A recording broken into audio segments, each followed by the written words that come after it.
Hello? We need to talk. We need to talk. We need to talk. We need to talk. We need to talk. Welcome back to We Need to Talk, episode number 103. Yes. I'm host MR.KOA alongside Top Boy. And it's been quite a week for everybody, I'm sure.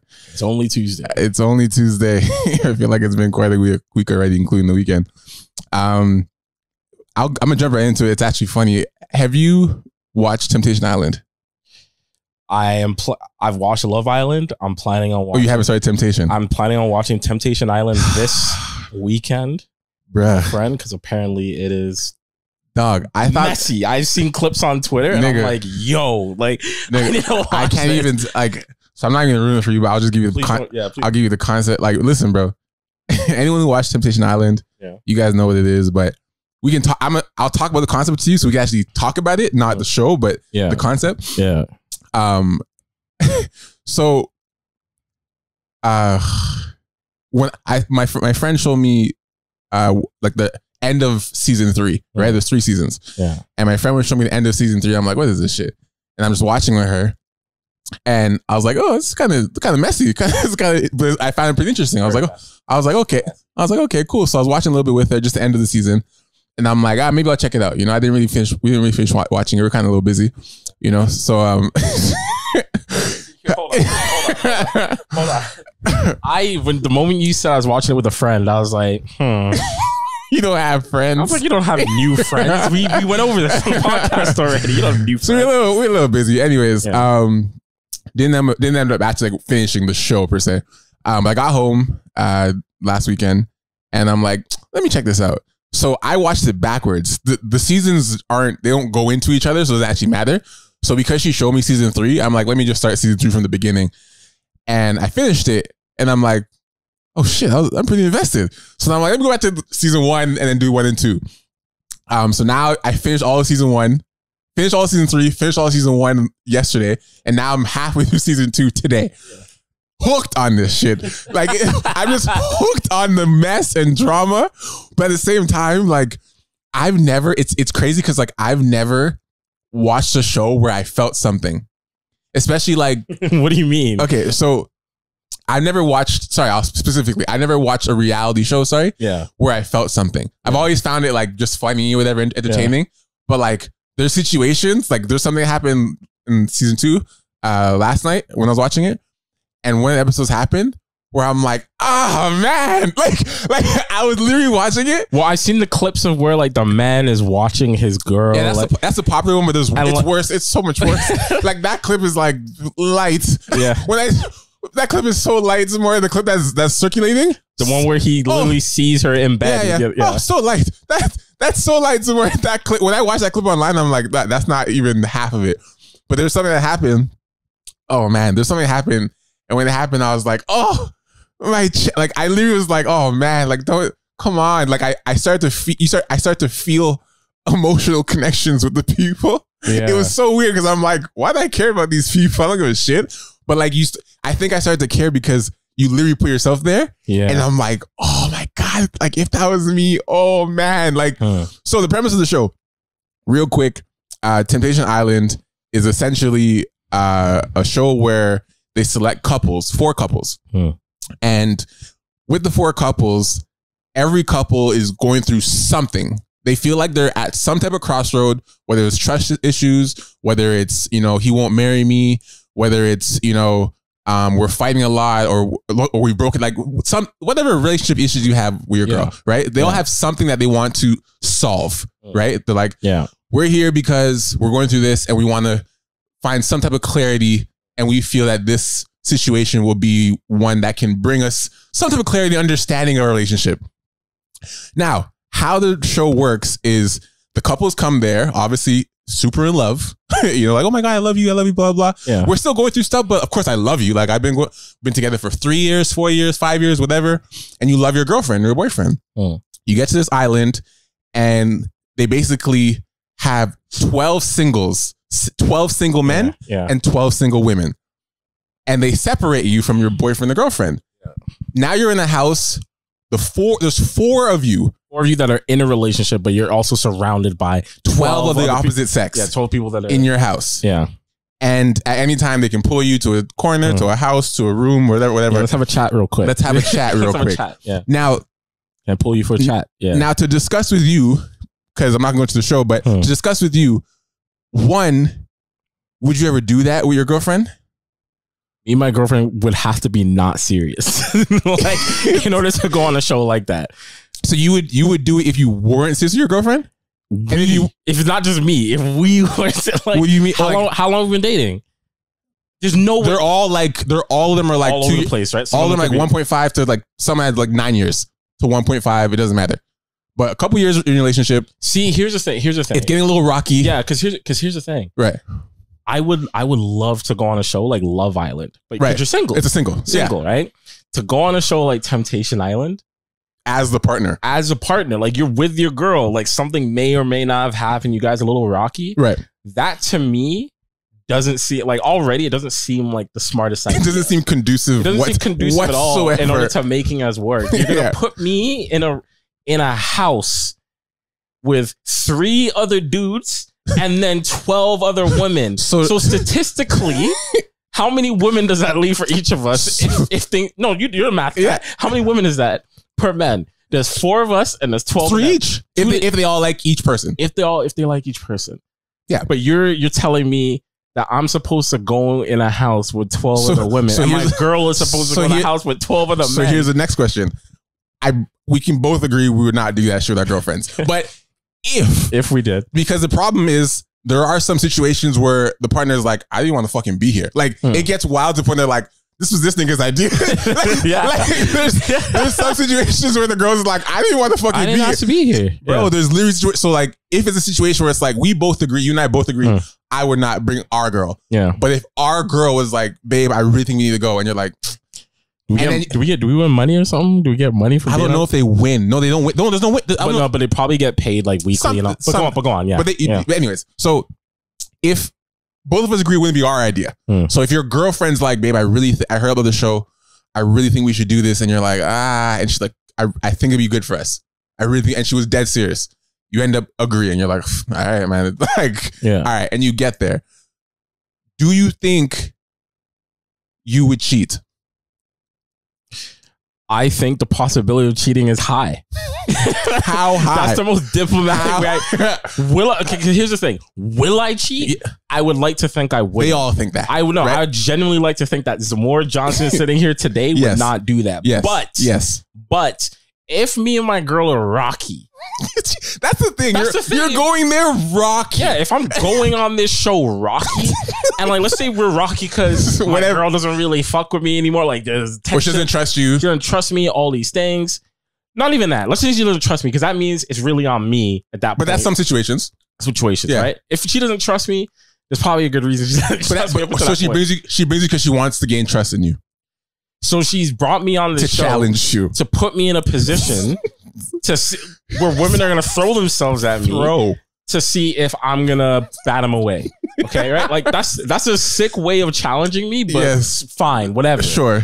But that doesn't negate the fact that she can still do shit. 100%. She can still do shit. There could be a man in that place that swindles her, catches her, and she's 100%. All of a sudden she's like, I don't give a fuck about Zawar anymore. I don't care about seeing if he gains my trust, but you best believe the moment she moves on and I still do something with another woman, I'm still shit. Right? Like, I'm still going to be flamed for it. So the reason, like, even just talking about it, I know you're going to watch it for sure now. I'm 1,000% watching this. But even the concept of the show, it's mess. The concept is mess.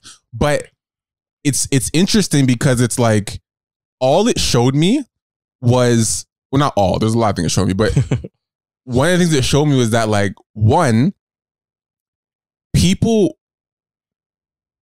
out of sight, out of mind is a real fucking thing. Yeah, okay. First of all, it is. Yeah. It's a real thing. I know that right now. That's a real thing. If you don't see your girl or you don't see your man, and it's not like you're alone. It's replaced with different energy. Yeah. Constantly. Yeah. It is very dangerous for the human psyche. No matter how much love, no matter how mind you, you're separated for a month from your girl. That's the timeline. It's not just a couple days. You were separated from your girl and your man for a month with 12 other people in the house that are and they're single. Not only are they single, they're single trying to get you. So it's not just like, oh, we're just in the house chilling. Like, no, they're actively trying to get their you. Their whole motive for being there is to date you. Day after day, actively trying to take you from your girl. They're relentless. Like, they're relentless. They don't give up. Now, like, no. Let's explore that for a second. Let's actually take that in. Yeah. Let's take that in. Like, imagine. Hold on. Imagine. What? Fuck the people in a relationship, right? Imagine you fucking audition to be on Temptation Island as a single. And you know, after watching the seasons, your whole job for being a single on this show to take someone's girl is to home wreck. That's your whole job. Like, you're not there to your find assignment. You're not. Yeah, you're not there to find love. I mean, they technically. No. Stop this. Like, no. It's not like you said, I'm gonna go on this show to fall in love. To fall in love with another man's, like another. You know what I mean? Yeah. No. I'm there to cause trouble. To conquer. I'm there to be toxic. That's what I'm there for. Right. So now you, Ryan, you're the single. No. Oh, no. You're the relationship man. Okay. You're the relationship man. We've talked plenty of times on this podcast about how hard it is. Like, when a man turns down a woman, when a man turns down like a physical situation, you know how hard that is? Like, 100%. I think people underestimate how hard that is. I'm sure it's very hard for women to do it. Yes. For men, I know that it's hard. 100. Speaking from experience. Yes. So imagine now you're the relationship man. Your shit's rocky. You're in this house for a month, and women, some of these women, even if it's just one, it probably won't be just one that likes. But you. Let's just say it's just only one that connects with you. Cool. It's just one, and day after day after day, they are throwing, like, they're constantly hitting you with like cues, and you have nowhere to go. You have nowhere to go. Where am I supposed to go? I'm going to my room. I'm coming. Oh my God. You know what? I'm just going to sleep on the hammock. I'll come outside too. Like, leave me alone, please. And what kills me is, like, there are some mans on the show that are like, please. Like, you've read some more. I need to watch it so we can talk about this next week. Yeah, let's do it. I'm going to. But there are actually mans on the show that, like, they're pleading with these girls. Oh my God. They're begging. They're begging. They're like, please. Begging. Please. They're begging to please leave me alone. Please. Like, I love my girl. Like, please leave me alone. And it gets to a point like, fine, that works day one. Some more. Fine. Okay, cool. Yeah, day 6. Let's see how that feels. Bro. Let's see how that works. Bro. Yo, hold on. My friend Lauren watches the fuck out of all these shows, right? And she was telling me how, I'm butchering the names, but it might have been season 1 or season 2. But there was this, she described, she was like, his name might have been Tyreek or something like that. But she's like, on this show? Yeah. Okay. And she was like, basically, this large, beautiful, jacked black man walked in, right? Yo. And hold on. She said she walked in and she's like, you could see the energy shift from everyone. You saw all the women. Some more? She's like, hold on. You saw all the women instantly go, oh. And all the men were like, fuck. Some more? And apparently this man. Season 2. Yeah, this man, when he shows up, the way that he like finessed this one situation, it was so clean. He basically said, I'm going in the shower. Do you see this? He's like, I'm going in the shower. And he straight up just said to this girl, you get your clothes off, you're coming in the shower. Zamor. Explain. Zamor Johnson. Remember when I said there was a part that actually hurt my chest? Yeah. It was that nigga right there. Explain. Somewhere that, without giving too much away, I swear to God, without giving too much away, I literally was watching this episode last night at like 4:30 in the morning. Yeah. Okay, I'm alone. It's 4:30 at night. Yeah. I'm alone in my bed. It's 4:30 at night, and this nigga comes on the fucking show, and he goes for a particular person, whatever. Yeah. And Zamora, he's literally like, on God, he's literally like 6'7", 260 muscle. And it's like every other man's like a regular sized man. Okay. Regular size. No, but you're not understanding. You're not, I need to paint this scenario for you because you're not understanding what this looks like on a TV show. He looks like Adonis. He probably looks like a god. On God Zamora. Like you're not understanding when regular people. The fact that you said he looks like everyone else looks like regular humans. Boy, you're not understanding why I'm so stressed because when you see a lineup of men as a man myself, I can't even get it out. As a man myself. When you and I'm 6'3", I'm still a small guy myself. Like compared to that guy, I'm tall to other guys. Cool. Yeah, I am nothing to that nigga. Okay. What I literally thought as myself, as a man, I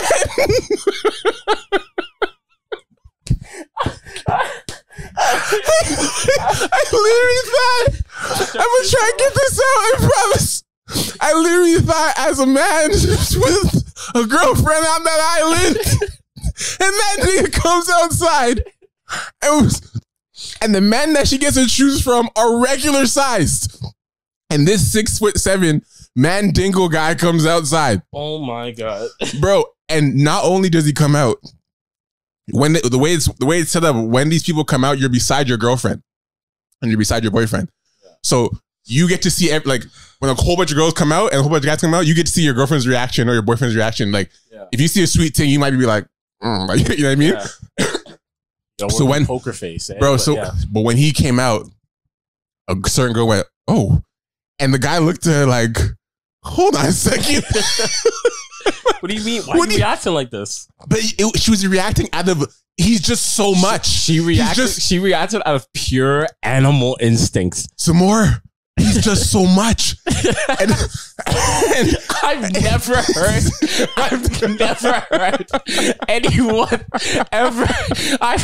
heard anyone ever describes he's just so much.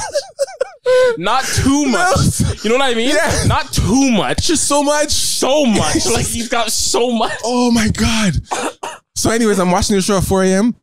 and something happens and I actually said out loud by myself, this man is a demon.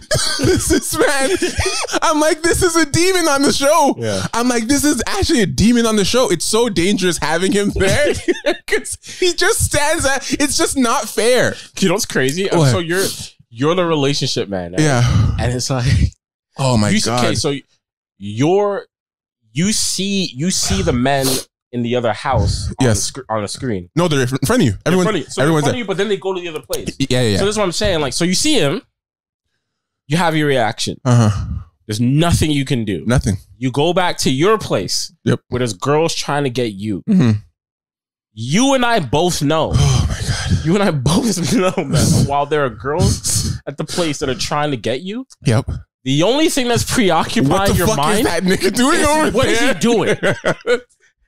You know that what is he doing around the house? You know that he's prowling when he wants to. You know that dude, because as a guy, you know, all he has to do is nothing. Tomorrow, I need you. On God, I need you to watch the show because we need to do this. Like, we will laugh even worse next week. Whenever you get through it, we will laugh. Season 2. I'm just gonna watch season 2. Okay, just first. season 2. Season 2 first. We will laugh even worse than what. Like, I just broke into tears. I just explaining the situation. I didn't even tell you anything, and I'm already in tears. Just, bro, it literally hurt my chest. What happened? I was just like, oh my God, this is pain. Long story short, watch the show, guys. Great show. Okay. It's just mix up. Absolutely watch it. Speaking of man taking man's girme, do you hear about the Drake situation? I wanted to talk about this. Oh my God. I want to talk about this. Okay, so before the podcast, right? Yes. Me and this guy talking about a particular situation and how like we all know about cancel culture and like, you know, I'm on both sides of it. Like I think some people should be when they deserve to be, and I think sometimes like just straight up canceling people is not really the solution. But the problem overall is the fact that picking and choosing. It's not just picking and choosing. It's not like when certain things hit the internet, it's a wrap. like has legs. It has legs that you can't come back from, right? So, there is this woman named Naomi Sharon. Yeah. Is she from Toronto? I have no idea. No, because I've been following her and her boyfriend Jamie for a long time. I don't know where they're from. I thought they were from Toronto. I could be wrong, but I actually used to I followed Jamie for a long time because her music. No, Jamie's the boyfriend. Oh, sorry, Naomi. Naomi's music. Naomi, yeah. I followed Jamie because his shit looked dope. He did cool shit. Yeah, I'm like, I'm gonna follow this nigga, and then I followed this girl. Right. Here's the thing. So it was reported that Drake took this guy's girl after they did he flew them out for music. Flew out for music. Flew them both out after being engaged for 8 years. Right. But he flew them both out. Okay, apparently, and that's what was reported. Right. As being engaged for 8 years, and I was reading the tweet, and someone said the fact that folks are running with this 8 years engaged thing just because some writer can't comprehend the sentence is unsettling. The man said 8-year relationship. So in his post, this is what he said. Oh, they said 8-year engagement? Everyone has been saying they were on an 8-year engagement. So people were flaming him for being like, why, you engaged for 8 years? Yeah. They're like, of course. They're like, oh, Drake, we don't blame you. Yeah. He's man didn't get married. Yeah. That's not true. Correct? So reading his post, right? You tell me how you take it. Sure. He said, imagine having the most beautiful, supportive, and faithful relationship 8 years long with an engagement. This is Jamie's post, right? Yeah. I think I remember seeing this. With an engagement and wedding planned. A beautiful woman on your side as ride or die. Then this major opportunity comes and a world star calls your fiance to sign a record deal, flies you both over there, and then out of nowhere, all the trust has vanished with knives in your back and in your heart. Imagine. But also imagine the power of the universe that is sending love and greatness to me in an astronomical and most spiritual way. Imagine. So I'll say this. I've been following them for the last 2 years, and I've seen their relationship. That seems pretty clear. Their relationship looked great. To me, when I read this, he planned to marry her. That's what I got from that. I didn't. There's no part of this to me that says they were engaged for 8 years. No. I think that's a debunked easy. That's debunked easy, but it goes back to what we were saying. Legs though. Legs. Once certain things hit the internet, the legs are there. Yeah. So when he's getting flamed. Yes, because for a false story. When the story came out, the narrative was, we do not feel bad for Jamie because you were engaged to this girl for 8 years. That's terrible. And here's the thing, right? Like, look. Regardless. Here's the thing. Look, if they were engaged for 8 years, it would still be shitty. It would still be shitty. I don't know why. I can't speculate. You know the reason is financial. You don't know shit. I can't speculate the reason why, I can't speculate. But if they were engaged for 8 years, it'd be shitty. So for people to just be like, yo, have no feeling because of that, no feelings whatsoever. Like, come on, it's bro. Crazy. That's crazy. This is the era we're in where it's like, it's nuts. I don't know if it's a hot take or not, but I feel like, fuck, I don't know if I should say this.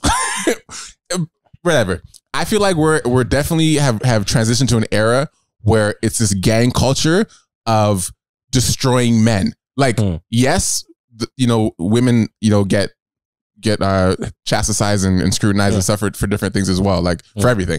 But it's like a lot of women are getting off on destroying men. Like it's pretty crazy because like how quick it is to be like, well, he never married her, so fuck that nigga. Like he's a person. Like it's just like it's like I feel like there's been so much anger for he wasn't the one here that did anything wrong. No, but he's still. But now there's no empathy for him because he took too long to marry the person. Like I feel like there's so many expectations. Not so many, but there's certain expectations that women have from men that almost, if they don't hit these certain check boxes, it negates whatever situations they're feeling they're going through. You know what I'm saying? Yeah, and I mean, no. So look, talk more about what you just said. About there's some women who get off on destroying men. Yes. Look, I'm on social media. I see it. I see it for what it is. Definitely. And it's not like we're sitting here saying that there aren't men who have done things that are deserved. Are absolutely deserved. Yes. Yes, there are men that absolutely deserve. I mentioned earlier, my kind of gripe a little bit with cancel culture because, at a certain point, it's like just straight up canceling people doesn't do anything. Nothing. And I know this because we've seen it. Like, I guarantee you, a lot of these photographers that were on that list that we've talked about in the previous weeks, blah, blah, blah. For those of you who don't remember, there was a list that came out with all these photographers that had done some, they've been all like accused or come out of for doing fuck shit with women. And I know personally some people on that list that have definitely done some fuck shit, and that's caused a whole host of problems. But the thing is, it's like, when you cancel some people, it's like we're in this cycle where they get canceled for a few months, and then like shit goes back to normal. Just pop back up. And then the cycle repeats itself. Right. Right. And the problem is I don't think we're really addressing the root cause of these problems the right way. Like, there needs to be some form of, I don't want to just say a conversation, but there needs to be something else other than just saying, well, you fucked up. You're done. You're done. That's it. Well, we've been doing that. And what does it mean to be done? Yeah, we've been doing that, and then we see these same people back the following year. It's but what is it? What does it actually mean to be canceled? Like, let's dissect that for a second. Like, when someone says cancel this person, what does that actually mean? If it's an artist, there's a form of canceling R. Kelly, per se, where people stop playing his music. Spotify took his stuff off certain stuff. You can't access his certain media, whatever. Money for making money, like all that type of stuff. Which that they actually did. In my opinion, they actually did cancel R. Kelly. Yeah. In my opinion, from what I've actually seen from people's behavior, you're not hearing his music anywhere. Yeah. You don't they've actually found a way to cancel R. Kelly. That has worked. Yeah. But that has worked from a global business perspective. Like, companies were not taking this stuff. Like, you know what I'm saying? Like, it was actually structured in a way where like, we're not going to push this guy at all on any platform anywhere. Like, you're actually finished. Yeah. But from a social perspective, when people say cancel this, cancel Kevin Hart, when you're canceling these people socially, what does it actually mean? In my head, when I hear about people getting canceled outside of like the financial stuff, I'm literally picturing this is like society, and we just put this person out on the outskirts. Like, we literally just isolate them. But you can't actually do that. I was just saying. In reality. No, that's what I'm trying to figure out. But this is a thing though, right? Yeah. Even if you do that, even if you can do that. Sure.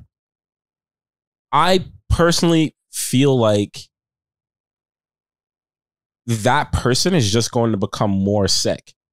Like, internally on their own, you mean? Yeah. Like, if they were already a sick individual, now you've isolated them, and then you say, all right, you're canceled, you're done for. And look, I'm not saying I have to be clear. You're not protecting. Yeah, I'm not protecting people. Just mentally as a human being. I'm just saying, like, if we generalize canceling people, right? Like, so I do something stupid. I say something stupid online, I will get canceled, right? Some people will justify it. Cool. To them, it means we're not going to follow you. We're not going to fuck with your shit anymore. No one's talking to you. Like, we're going to execute. Literally mute you. Mute you in real life. Yeah. What is that going to do to my mental health? Like, Destroy what is that going to do to my mental? Finish it. Destroy it. It's either going to make or make you worse. It's most likely going to make it worse, because it's so hard. It's so incredibly hard to be someone that's done something fucked up and then rehabilitate yourself in a way where it's like, I know that I fucked up. I'm going to be okay with eating shit for the next 5 years. And no one's going to listen to you. And no one's going to give a fuck about me, but I'm just going to keep going down this path. It almost sounds impossible. It almost sounds impossible. So I know I fucked up. I've taken accountability for it. I've apologized numerous times. You'll continue. Yeah. But why are you doing all these things? No one cares. No one's even listening to you. Yeah. No one's taking your apologies. So like, you're literally just putting out empty energy, trying to get people's approval back. Yeah.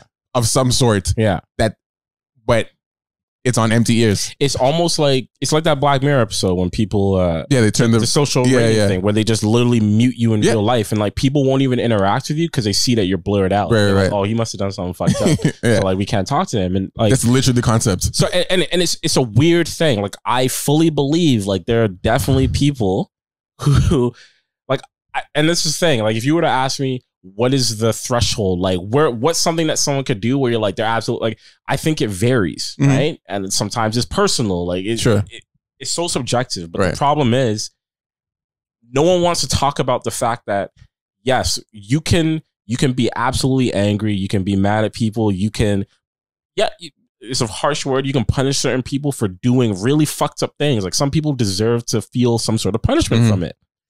But after that, it's like, what are the next steps? Yeah.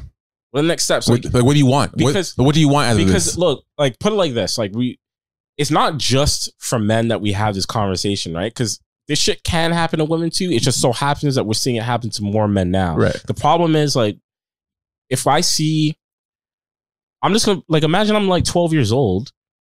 I'm on the internet all the time now, right? Because it's part of my life. I grew up with this shit. I'm a teenager. Let's say I'm 16 actually, and I'm seeing how cancel culture is playing out. So I see a dude that's older than me. He fucks up. He gets canceled, right?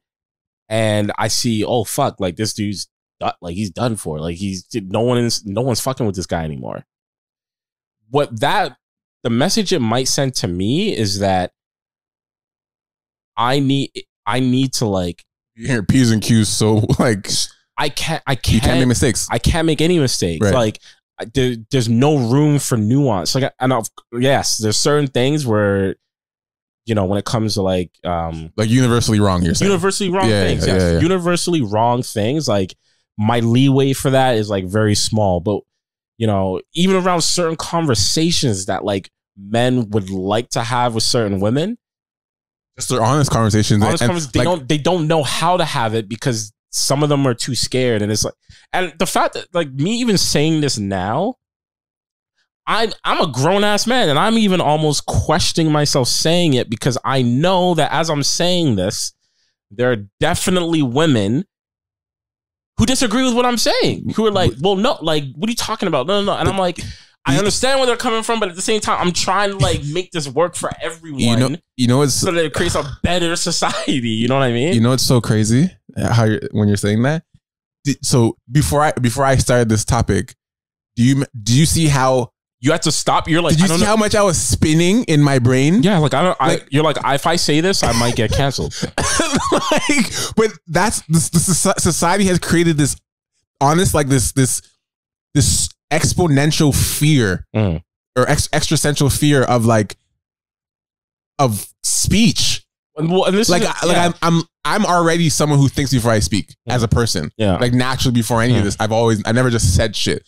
But now it's like at a level where I'm like, I'm hyper aware of what I'm saying at all times, to the point that I'm like, this is my own fucking podcast, and I'm just like, there might be someone who hears this, and I'm like, even just potentially I'm like, let me word this in a way that cannot be misinterpreted for the least amount. Dog, you see how many times I have to preface like that I'm not trying to defend any fuckboy. Like it's look, here's the thing. Very difficult. It's very difficult to communicate like this. And this is the thing, like, you know, I will make the argument, and it's not a difficult argument to make, that women have had to do that for the fucking majority of their life, like in society, where they have to like really think about what they're gonna say because of how the patriarchy works and all this shit, right? Like they've been on that end of the spectrum all their lives. For like the last, they might say one thing and lose their job because they're a woman. Exactly. Yeah, right? Like they've had to do that, and it's like, and I think that's the reason why.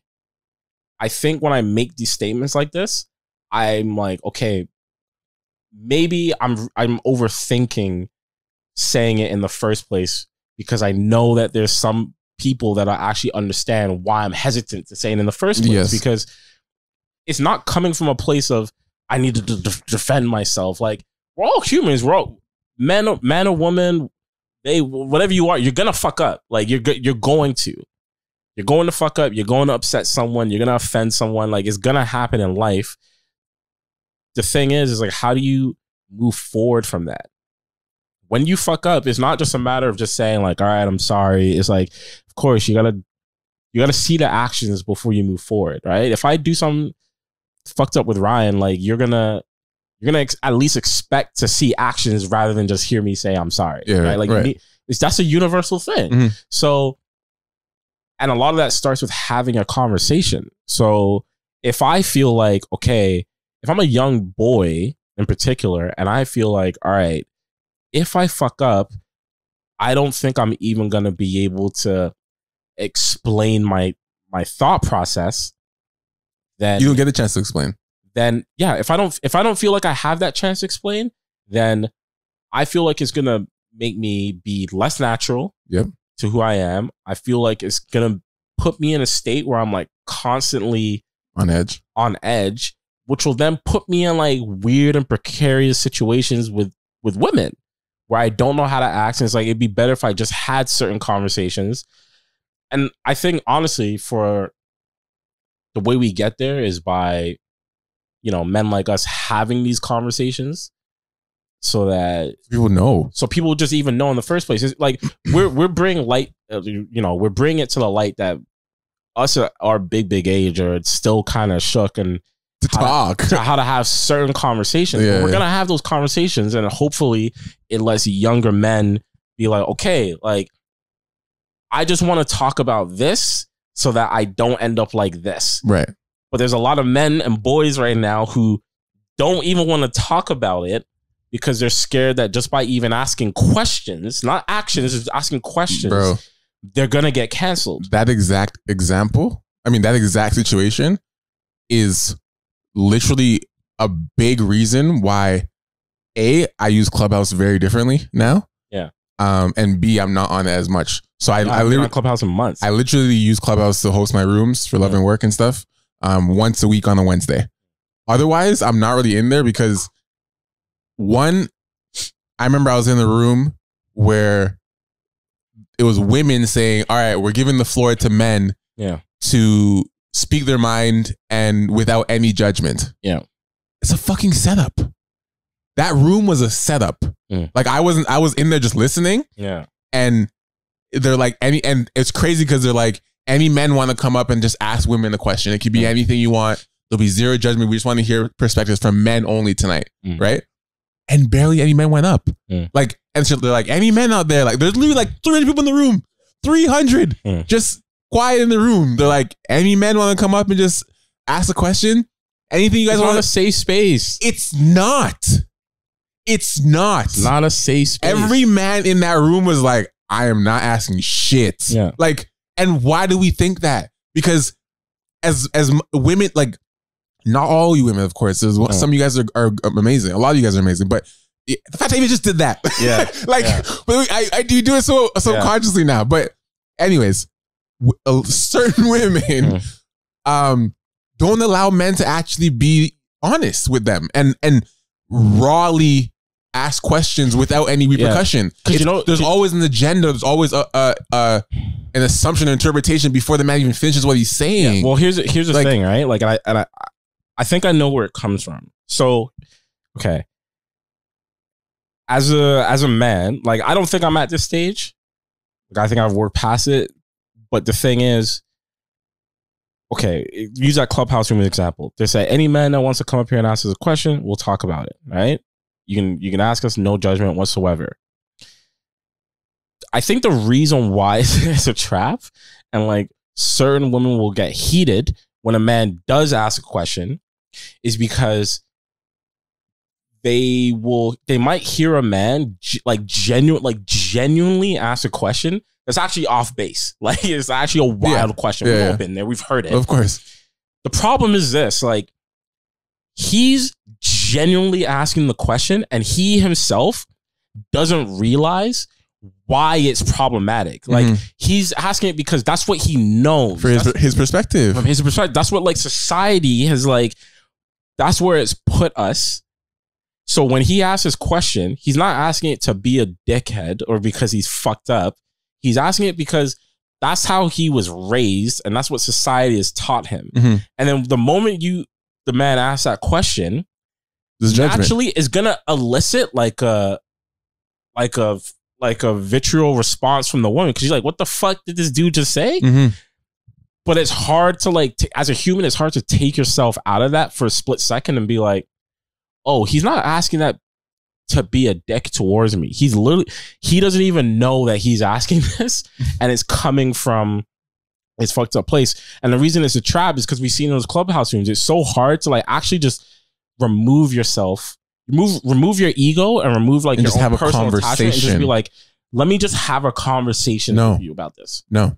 The amount of times like I've had to have it took me time to get there. The amount of times I had conversations with, we talked about before on the podcast. So using a prime example, like when we talked about interracial dating, right? Like the amount of times we've heard women and like some black women say that like, well, if a black man dates outside his race, like it means he doesn't like black women, right? Like I used to have like such a negative response to that.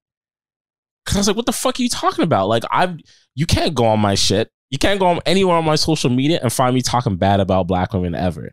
Right. But yet we know that there are plenty of black men who are dating black women now. We're saying some wild shit. Right. But they weren't catching the same heat back then like I was. Right. So I had to like take my own personal feelings out of it and be like, okay, instead of like reacting like in such a fucking negative way, let me just like actually think about why they're even saying it in the first place, and then I can address it. But that's a level of cognitive understanding, and that's what I'm saying. I had to allow myself to get there, right? But that's a perfect example because that's what I was going to say is happening in these rooms with women. And from my experience, in those types of rooms where they're like, we want to hear from men, blah blah blah. A woman's first response is it's not me. I'm not that girl. It's not like their first response is personal relation. Yeah. Before understanding, it's personal relation and deflection. Yeah. Right? If it doesn't apply to you, you're saying some fucking crazy shit. Like, yeah. But it's not about you. Like when you ask someone for their experience or their perspective on something, what they say is not you. Yeah. I'm not talking to you. I'm not talking to you. I'm literally, unless you said like, tell me something about me. Like I'm talking about my experience, but then it gets personalized. And it's like, and that's why we're in this society and era is because everyone is saying, well, not me. What is this guy talking about? Like for example, sorry, if a guy goes, why do all you girls like, or I say all, but like they might say, why do girls? Okay, ask the question. How come when I go on a date, girls never want to pay? Right? Let's just say, because that's a big conversation people always have. Clubhouse, like, all the time. Yeah. Stupid shit. If a man goes, how come when I go on a date, girls never want to pay? The first thing is, I pay. It's like, he's not saying you. Like he's clearly talking about his experiences. Just listen. He's saying in his experiences, every time he goes on dates, girls don't want to pay. Yeah. Doesn't mean all girls. Yeah. Doesn't mean you. But instead, it's like, what is this guy talking about? Blah, blah, blah. Excuse me? Like, I pay. I pay my own bills. I'm a grown person. Like, this is not what he's saying as his experience does not always have to be a personal attack on you for you to respond as your own person. And look, it goes back to what you said. Like, the reason, the whole like cognitive thinking about it, because I can sit here and I know why like some women will respond that way, because the reality is, for as long as society's been around, like women have just been under the thumb of men, right?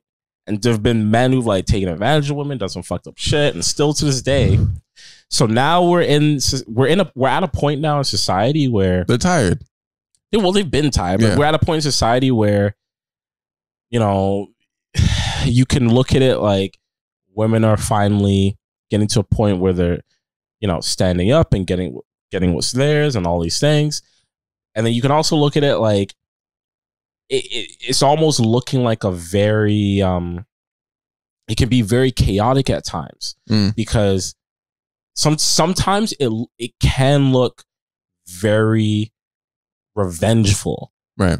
And it's not that I don't understand why someone would feel like I need revenge on this, because it's so personal. It can be so personal. Like if you've been living this way your entire life and you hear some people say some fuck shit and now you're like, yes, I can talk about the tables have turned. Yeah, like, of course I understand why you're going to react this way. It's just, and it might not be even a conscious idea. They're just, and like, that's the thing. I just feel like I have to get at this. Yeah, and that's the thing. I don't feel like the way that women feel today in society and how they felt all this time, it's not that I don't think it's not warranted. Like, I really don't. Like, I actually believe that it is. But I think that if we want to fix shit moving forward, we always talk about rehabilitation and all this type of stuff. Like, we know, like, we know that even with fucking prison, like, you send people to prison, we know that, like, that system doesn't really work. But they literally have a system within prison, which is sending people into solitary confinement. That's like literally canceling someone. Like, when you put someone in solitary confinement, it doesn't help them whatsoever. No. Doesn't help them. Like, it literally makes the situation worse. And that's the exact parallel you're talking about. Like, you cancel, like, this era of canceling people. What do you want? Like, what do you want? Because the way I look at it, do you want to fix them? Well, because if you don't want to, like, you're not trying to fix them. Because this is what I, you want them abolished. This is my thing. If you right now, the way I see it is, if I cancel you, right? If I cancel you, I want this to send a message to everyone else, right? Which is, if you are the guinea pig example now. If I get canceled, let this be known that if anyone else does anything, you're going to end up like this. He's the example now. He's the example, right? And I think in certain situations, that is absolutely valid. It's a valid form for people to see. To send a message. I think it's absolutely valid in certain forms. But I think in other situations, it doesn't do anything, because we see a cycle come up where people get canceled and they come back, they rebrand themselves, and it's like, shit's back, shit's kosher again. The rebrand. They rebrand. We all see the rebrand coming. Shit's kosher is back to normal. Yeah. What you need to do is be like, look, if we're canceling people for the same shit over and over and over and over again, let's create a solution. Let's actually sit here and be like, okay, what we're doing is not working. Maybe we need to, like, in terms of, I don't know, certain scenarios, we maybe need to get men involved in the solution rather than excommunicating them altogether. I don't fucking know. I'm just talking because I know what I'm seeing. How do we stop the cycle? How do you stop it? I want to stop the cycle. Like, look, I'm just as tired as what. Well, no, I can't be as tired. I cannot be. I'll take that back. I cannot be as tired as women. I know that, but I am tired of fucking coming online every day and seeing some new fuck shit with men. And a lot of it's warranted. I'm tired of it, because what it does is it then puts other men in like these weird precarious situations where it's like, I know that I'm not doing anything wrong. I know that I'm not doing any fuck shit. And it's but now you have to double down on your cautiousness. And it still has me like moving like, yo, like, just in case I misinterpreted in any way. Let me do even more. To make sure I'm not bunched into this at all. Like, we have now become so consciously aware of what's happening out there that you almost want to make it like almost obnoxiously clear. How how far away you are from what that is. And then on top of that, it's just, it just leads to like so many things where like, okay, like, we all know this is a fucking problem. We all know it's a problem. Let's just figure out a solution. But I feel like there's just a lot of people that don't want to have that conversation. It's like, I'm more than willing to have the conversation. And I know that when I have it, there's going to be backlash. Like, some people are going to be like, what the fuck is this nigga talking about? But it's like, what? Like, I don't care. You have to have it. You have to have it. Yeah. Like, I said so many times, and I'm going to say it one last time before we move on. Some people deserve to absolutely be canceled, right?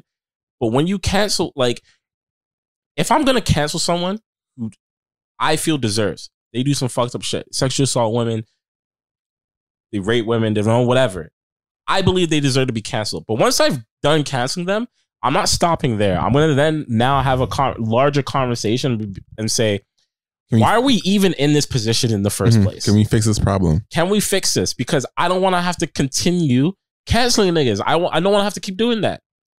I don't want to. Is there a proactive solution here to stop them from getting there? Is there something we can do to educate men on, this is actually wrong? This is how you actually treat somebody. Yeah. This is how you communicate. Is there something we can create proactively so they're educated so those situations don't happen? And this is my thing. Like, and there is. Yeah. My thing is like, look, I know that this isn't a woman's issue to fix, right? Like, a lot of this shit needs to come from men. Like, we've kind of lost, if we're being honest, we've kind of lost the era of having OGs, like where they check you and be like, you can't do this, right? Like you got a lot of people coming up now that all self-governed that don't get checks, and it's like they like you said, they're self-governed, running amok, doing dumb shit, and then they get in trouble and they wonder why they didn't have anyone to regulate them. So it's like we got to figure this shit out. We got to figure shit out and have the conversation. I mean, we're becoming the old heads. And that's what, dude, look, at the end of the day, as much as some people might not like what it is that we have to say on this podcast, we still have these conversations. We have many different types of conversations because one, we know that they're not being had often publicly. And two, as two black men having certain conversations that we do on the podcast, we know that it adds value somewhere. Right. Someone is going to see it and at least be like, yo, let me like think about how I ask. Let me have this conversation with my girl or my partner. Like, let me just, especially if this is the first time they're hearing these topics. Like, imagine you never heard these topics before, right? It's actually like, oh, like I've never heard this perspective before. So we're just trying to have it. That's it. One last thing before we move on. There was I don't know if you saw Bill Gates and Melinda Gates. They got divorced, right? And I heard about it. Didn't. So you know what's crazy? So, you know, I'm on Twitter last night and I saw all the jokes. Like people are like, oh, this is me sliding into Melinda's DMs, blah, blah, blah. Because she has money now? Well, she's always had money. Always had money. Does she get more money from this divorce? I don't know, but this is a thing. I read a Twitter thread, right? Where this guy, I had to bookmark it because I was like, Ryan's going to want to hear this. This guy basically said, and I never thought about this, right? He said, here it is. He said the divorce announcement was not for us. It was to calm down global markets. And that is absolutely wild to me. Right. And this woman says, imagine being so rich that your divorce can literally impact the state of funding for thousands of initiatives worldwide. That's literally wild. For those who need an idea of what I mean, Bill and Melinda Gates own several foundations and organizations that fund public health research, business ventures, and more. Their announcement was basically a PSA that everything is going to be okay. Because they came out from them. Yeah, because they came out together and put out a statement saying, like, look, we're getting divorced, but just so you guys know, the money's fine. Money's fine. Business is not going to be affected. When we talk about why becoming a billionaire shouldn't be a thing, this is what we mean. The divorce should not determine the state of public health research or whether thousands of small businesses get money or funding for school initiatives will go through. Like what? A personal relationship. I have no personal beef with the Gates or any of their initiatives largely, but come on, this is actually ridiculous when you think about it. An interpersonal relationship is affecting millions at the same time because they're rich. That's actually wild. And I never really said interpersonal.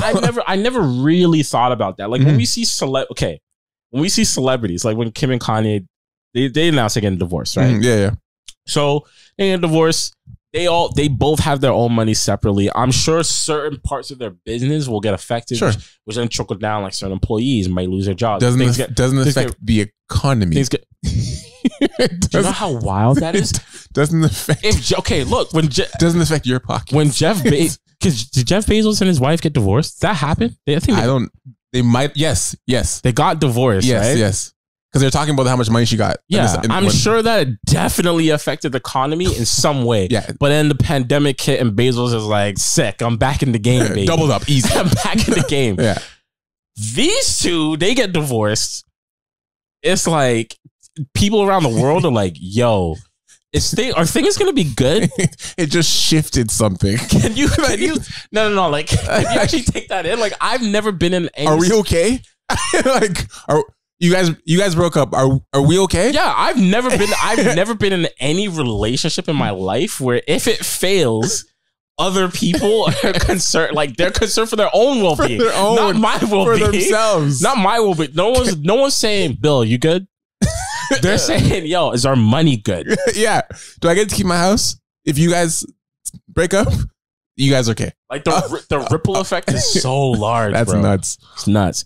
Anyway, let's get to this question. Yeah, go ahead. Before we wrap it up. I'm surprised most of you guys didn't answer that question, but it was an easy question. What is the longest you have ever argued with someone? Did it get resolved or did it just come back again? And we got a few responses. What's her name? Lil Mick, she said, She said, I don't argue with people. I like to reason with them and have a discussion. If there's no understanding and corrective action on both ends, I let go of the topic and the person because there's no point in putting my energy towards something if it only causes animosity for both parties. OG, she said too long. She just said too long. That's it. And last person, ambitious cadet or Vel, she said an entire day. Literally, this man would not leave me alone about one thing or another. Every time I thought it was over, he'd find something else to argue about. It was fresh into the pandemic, so I had nowhere to escape to. I also just had our daughter. I left him 3 months ago. Damn. Okay, I was laughing and I'm like, shit. Oh, shit. 6 months ago. 6 months ago. Oh, shit. So, answer this real quick. The longest I ever argued with someone was probably a day. And straight all day long? And straight up, it was because it was through text. Yeah. And then we had to wait to talk in person. So it's just one of those situations where like nothing was happening in that gap though? Yeah, it's just like it's one of those things where it's like you like throw these shots in text throughout the day, you're both busy. And even though you're busy, you're still thinking about this thing where you're like, yo, I'm gonna have to have this argument later. Yeah. And then you have the argument and it lasts like fucking an hour or two, and you're just like, yo, what a waste of fucking time. Do you remember what that was about? No, and you never do. Like, I don't remember what it was about at this time. So my longest argument, and the thing is, you're right, you never remember what the fuck it was about. My longest argument was almost 6 hours. It was at night. That's insane. It was at night. I was living with my partner. It was at nighttime. And it went from like 11 p.m. to like 5 a.m. And I started getting tired. I remember this. Yeah. I started getting tired. And because I was tired, because it was 5 a.m., I started to falling asleep. And because I started falling asleep, that induced a new argument on how I wasn't taking this argument seriously because I'm falling asleep. Like I need supplements I'm to stay tired. awake. Right now. And now it became like, look, you're not even taking this seriously. I'm like, what? My body is shutting off. That's not me not taking it seriously. My body said, this is enough. We're turning off. And then that turned into a new argument. You know what? Whatever. You're not taking it seriously, blah, blah, blah. The thing about arguments at this stage in my life, I feel like I don't want to argue with anybody. Like, I feel like that is something that will really determine my next relationship. How someone deals with conflict is so big to me now. Like when I was younger, you're like, what? You argue, you go back and forth, you do the little thing, like it might last 2 hours and you know, whatever.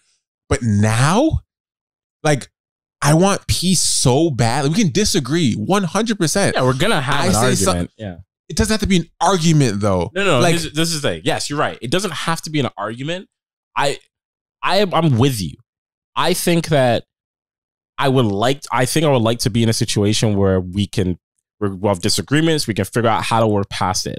I think at some point we're going to have an argument, but based on how we handle those disagreements, I guess easy. It's going to let me know that, all right, we might argue on some shit, but we will get past it. Right. But we know, like, you're right. Like, we're at a stage now where it's like, I don't want to do this. No. And I don't know if it's because I'm single now, if I'm being honest with you. I don't know if it's because I'm single, but the idea of like arguing with someone makes me sick right now is like, for what? Like, what am I arguing with you for? First of all, there's no such thing as single arguments. First of all, there's no such thing. There are no such thing as single arguments. If anyone out there, you're arguing when you're single, it doesn't exist. Just leave it. You don't need to. You don't. It doesn't exist. The argument doesn't. I'm telling you right now, if you're single and you're arguing, that argument doesn't exist. Just leave whatever that is. Just walk away. Like, there's nothing. You're not obligated to anything. So a single argument doesn't exist. If someone's in your house or you're in their house and you're arguing, get up and go. Leave. It's not a thing. Leave immediately. Bro, it's not a thing where it's like, we need to do this at all. My girlfriend, it's different. You can't just pick up and cut. But if you're single and arguing, it's like, I don't give a fuck. But hold on a second. Let me just get my shoes. Like, it's not a thing, you know? But because we're single and we're thinking like, arguments bring so much unnecessary stress and uncomfort. That's like, I genuinely and actively think all the time. I'm like, how someone deals with conflict is going to be so important for me, because like I really don't want to do that. Like you remember those nights you've had. Everyone had enough nights, but you remember those nights you've had. You're sleeping back to back. If you live with somebody, you're sleeping back to back, or you're super quiet, or you're both fucking living in the house, walking by each other, not talking. Like, what the fuck? No, I'm not doing that again. Like, I'm just not like that. And that's a personality type. That's not just like, oh, that happens in relationships. No, it doesn't have to. There's actually people and certain personality types that just doesn't exist. Yeah, because I was gonna say, it's like, I know, because I know that I'm at a point. I know that I've been at a point for a while now where it's like I would just rather have that fucking stupid hard conversation once. Even if we have to have it more than once, I'd rather have the conversation than do the whole bullshit. I'm just gonna talk. We're just not gonna talk the whole day. I'm just be pissed off, and when I'm see you, we're gonna walk by each other. We're just not gonna talk. No, for what? We're not. For what? Okay, if you're better off saying to me, I'm pissed off, I'm not ready to have a conversation right now. Mm-hmm. I would love that. I love that more because then it lets me go do my fucking day knowing that when you're ready, we'll have the conversation. Instead of what? Putting this emotional fucking trauma on me for what? For what? Bro. It's ridiculous. Not again. Never again. It's ridiculous. Never again. Also, do you have Crave? I don't have Crave. Oh, I should give you my login. There's a show on there called Couples Therapy. Okay. Shit's crazy, bro. It basically is it's reality, but it's shot like a documentary. Okay. And it's about this therapist, this couples therapist, and in each season it's a TV show? Yeah. In each season she sees like 4 or 5 different couples. Is it real? It's real. Okay. Like it's real. And what happens is it's crazy because the cameras are in the room when these people are having like their couples therapy situation. And what makes it even sicker is I used to think, I'm like, yo, who do therapists like talk to? Who do they go see? And you see the therapist go and talk to clinical advisors. Like they're always like these much older people to get through their stress. It's not for their stress particular. It's for the cases that they're dealing with. So like assistance? Like just communicating, in a way them? So that they so basically she might go, let's say you're my clinical advisor and I'm a therapist. I'll talk to you about the cases that I'm dealing with and what I'm working through with it, what I think, how it may be affecting me or not, but also it's a good way to see if I'm being biased or not. Because she said, like the therapist at one point, she comes out and says like, it's tough being a couples therapist because at times you feel like you really have a lot of power over this couple, right? You're giving your opinion right now. Well, and that's what she's saying. She's like, you're actually not really, she's like, you're not there to give an opinion. Like, she's like, with therapy, people think you come to me, I give you answers or whatever it is. She's like, really, I'm there to actually help you have a deeper understanding of whatever fucking problem it is that you're dealing with. Just facilitate. Because most people like me and a girl might have a problem. And it's like, I just recognize it. We have a problem, but I don't understand like the deeper meaning behind why. Mm-hmm. Right. And if I understand the why, then I know how to fix it myself. Mm-hmm. And it was really interesting because there's couples on this show. Each season is different, but I don't think anyone can watch it and not take something from each couple. Cause something about themselves. Yeah. Cause I was watching it and I was like, oh, that's my parents. And then I was one where I was like, that was my last relationship. And I was like, yo, this is great. And then you see how like your behavior, you see it, it's almost like you're seeing your own behavior on TV in other people. But it's sick because you just see it objectively and you're like, oh, like that's actually interesting. And then you see how it progresses. You see some couples work out, you see some that don't. And it was really interesting because there's like this one couple. I don't want to ruin it in case you watch it, but there's this one guy who's like, watch it. He's like so brutally honest to a point where I think he's on like the spectrum, but like he's so brutally honest. Like overshare? Not overshare. It's like, for example, his wife, they've been married for like 20 years or something. And she's like, yo, like I used to think my man had like a sex addiction. always on me. Like, he just wanted to have sex all the time, blah, blah, blah.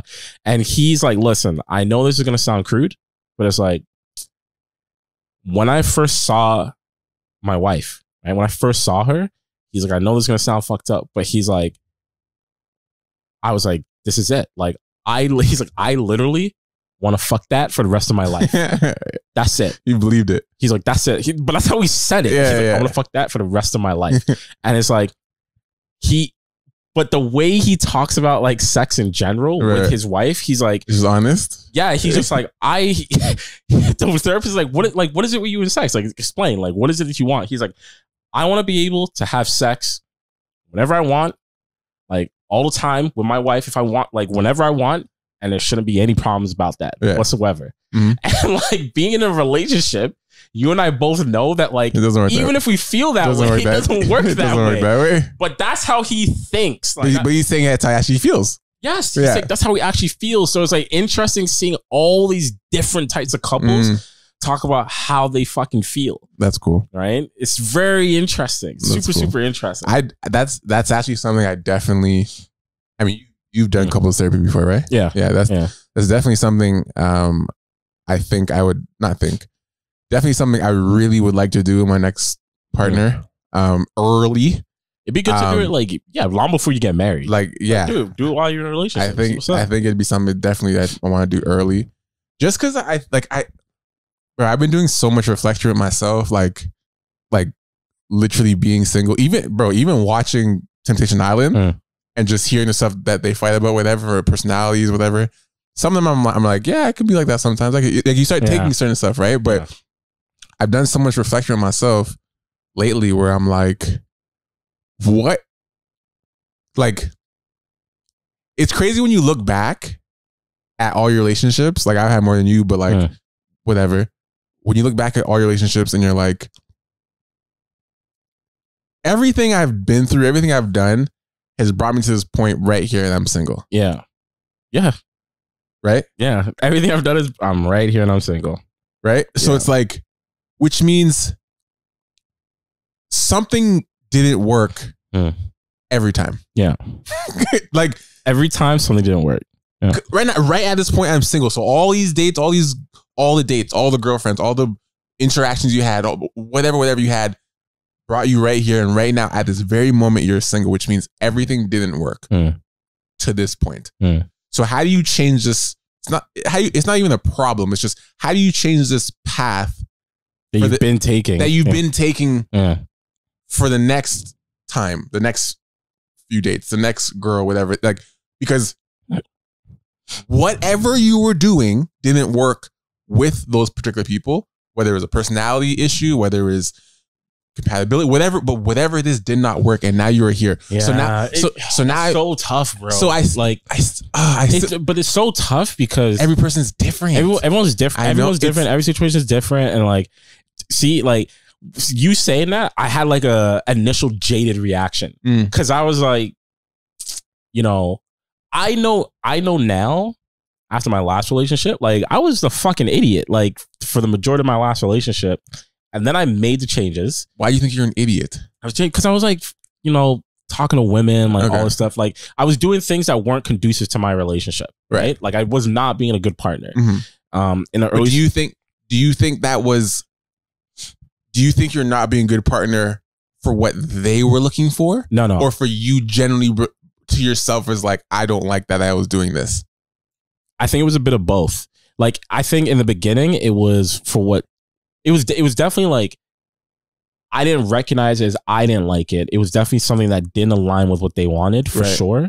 But then, for example, like I knew like after my brother passed, I was like talking to other women. And it's because I just had no fucking connection to her at connection that time. And like the way that I started viewing like love in general, it was jaded. I was like, well, if someone I knew like this could just leave play one day, like I don't really love any. Like that's how my mind started to work. And I started doing things where I was like, I actually don't like this. I know why I'm doing it though. So I was able to make the changes. So now it's like, I'm so far removed from that where I've been able to look at my past shit and say, okay, I know that I did these things that contributed to me not being in a relationship. An outcome. That led to this outcome. So I made the changes. Let's see what happens moving forward. The reason I'm jaded is because when I did make those changes, it was too late. Like it didn't fix anything with the relationship. For that person. And completely understandably so, because the damage was already done. Right. I can't change that. But what it's done is made me think this, right? It's like, you know, I think it just really comes down to like putting in the work, and it sounds shitty, but fucking luck, bro. Like, that's the thing. Like, because you can. True. It's all a gamble. It really is. Like, I can come to someone right now in my life as like the best version of me up until this point. Right? I'm still a work in progress. We're all works in progress. And I expect any girl I'm going to be with to be a work in progress too. I don't want them to fucking be perfect, because that's unrealistic. Right. The problem is, like, you can be like A1 and someone can still be like, this is not the desired outcome. And you have to take, that's the risk you have to take. Yeah.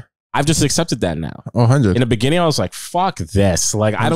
I don't want to do it. It's a waste of my time. Like, why would I want to get in a relationship knowing that I can do everything I'm supposed to do and still not be the desired outcome for that person, or still be accepted? But now I'm just like, take the risk. That is a very viable rebuttal for what I just said, because that is an angle, because an angle could be like, you know, it didn't work out to this point, so what am I doing? But I, like, not that I'm perfect or you're perfect, but like, we actually could be like, you could have been doing all the right things and still end up here. You know what I mean? Yeah, you always can. You can still do the right things, and the other person could have done some shit. Right. You can still do the right things, and something just changes one day. There's just so much up in the air. So there's luck. Like, I think there is an element. There is an element. It might not be a big, but I think there's a portion of luck there, because you just don't know. Like, things sometimes have to line up the right way. You could line up and then shit gets misaligned while you're dating, and it's like, how much you guys really want to get back? What I do think is important, though, to work on while you're single, anybody, is to determine the things you like to do that are unwavering. Yeah. Where it's like, when you look back at your relationships, like, I can look back at a relationship right now and I know I was doing stuff I didn't want to do. Yeah. Like, I know, but you're in it and you're already so used to doing this that you're like, this is what I do for this relationship. Do you know what I'm saying? Like, I don't want to be a, this is what I do for her type of thing. Yeah. This is me, and she wants me to keep doing me, how I do it. Yeah.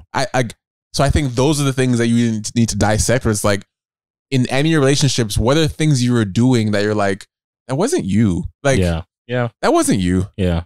You were doing it to keep the peace, or you're doing it for her insecurity, or you're doing it to make her more confident, or you're doing it to avoid fights, or like whatever reason you were doing it, it was to create some type of peace. Yeah. But it wasn't for you. Yeah. You know? Yeah. And if you can pinpoint those things and take them out of your behavior, you set the present for the next person, because you're like, this is how I'm going to come. And if you like me like this, it's going to be so much easier. Oh my God, bro. If someone likes me, if someone falls for me for this version of Ryan right now, life will be like, I'll probably impregnate her, get married, and move.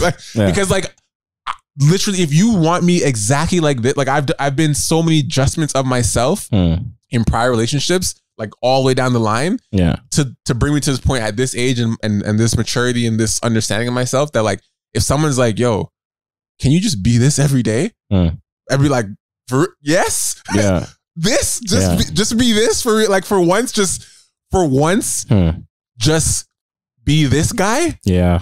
And you're like, yeah, I love this guy. Like, do not please change nothing. I mean, you can tweak certain things, but like, as you, please don't stop doing it. Like, if you like doing this, please go do it. If you want to talk to this person, please, like, just do it. I just want you as you. Yeah.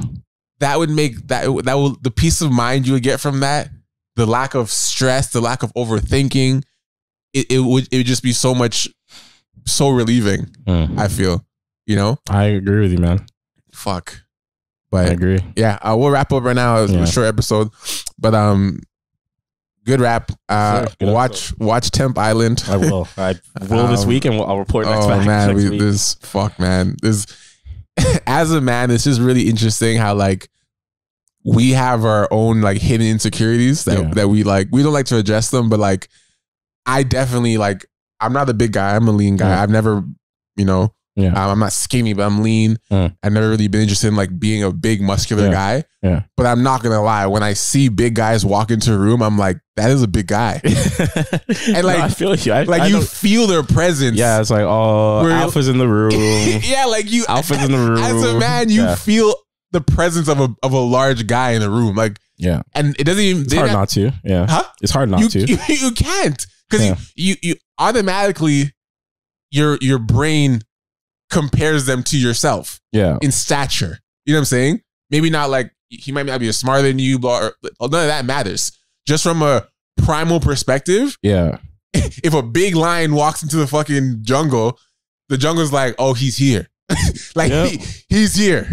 And no one can say nothing about it. It's just kind of like you ain't wrong, my friend. You just feel that absolutely not wrong. You feel that tension. And you just have this level of respect for that person. You don't even know them, but you're like, I feel like I have to respect this guy. Yeah, you're like, no, let me just chill. And I also think that's from a animalistic perspective of like, he could probably crush me. Like, Like I think I think the brain as a man automatically looks at someone. You're like, probably not going to bother that guy. Yeah, you can harm me. He can harm me if you wanted to. I feel threatened. Yeah. He's just here. And I don't actually like him being in the room right now. It actually is making me uncomfortable. I don't like this. How large you are as a human being. Yeah. It's fucked. Trust me. We all been there. Man. But yeah, other than that, guys, I think it was a really dope episode. Real short and quick, but concise. We keep rapping, keep talking, and we'll see you next week. Peace. See y'all. We need to talk. We need to talk. We need to talk. We need to talk. We need to talk.